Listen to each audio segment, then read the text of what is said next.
Sous les cailloux, la plage. Sous le béton, le sable. Depuis 1933, une enveloppe de ciment recouvre la dune. Il a ensuite fallu ajouter des cailloux et encore des cailloux pour former un rempart. À marée haute, les jours de gros coefficients, Hauteville-sur-Mer prend des allures de fortin.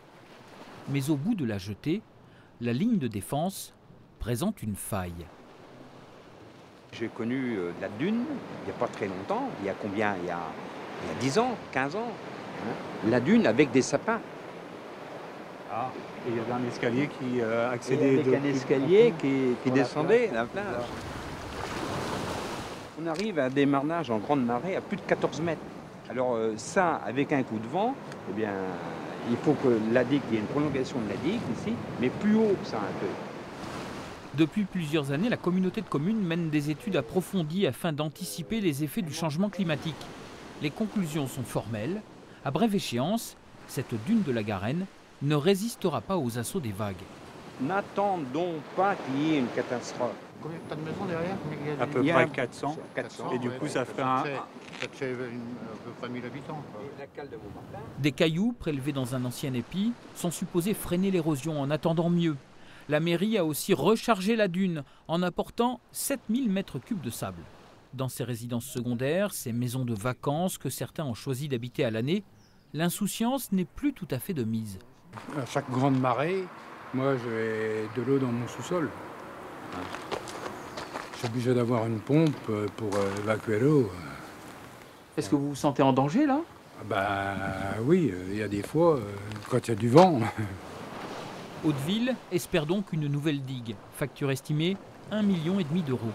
Mais aujourd'hui, l'État n'autorise que très rarement les constructions en dur, à l'ancienne. On connaît les impacts négatifs de ces ouvrages avec souvent des abaissements de plage importants. Et évidemment, aujourd'hui, il faut limiter ce type d'ouvrage. Il y a d'autres stratégies qui peuvent être engagées. On peut apporter du sable massivement aussi. Donc c'est une autre technique. Mais cette technique demande un entretien. C'est-à-dire qu'on va apporter un gros volume de sable à un instant donné, mais il faut régulièrement en apporter. Et aujourd'hui, on souhaite aussi avoir des ouvrages qui soient réversibles. Depuis de nombreuses années, Franck Levoix observe l'évolution de ce littoral friable. Son centre de recherche en environnement côtier conseille plusieurs collectivités dans le département de la Manche. Une côte sablonneuse est un système complexe. Ici, la mer prend du sable, elle le dépose ailleurs. Et chaque intervention de l'homme dérègle la mécanique. Les mouvements de sable qu'on observe donc parallèlement au littoral, le transport le long du littoral, fait que c'est assez délicat de protéger un secteur de côte, puisque si on fait un barrage par un épi, par un ouvrage transversal, on va bloquer tout ce sable, ça va profiter à un endroit, mais ça va appauvrir ce qu'il y a un peu plus loin.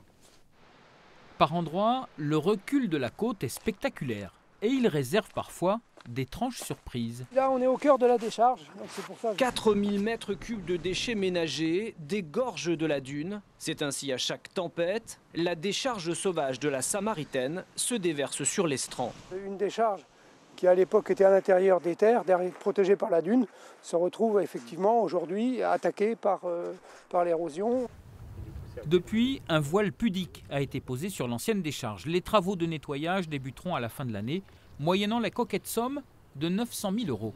Il y a un gros tamis qui va arriver, on va trier l'ensemble des déchets, qu'on va séparer après pour les mener dans des décharges adéquates.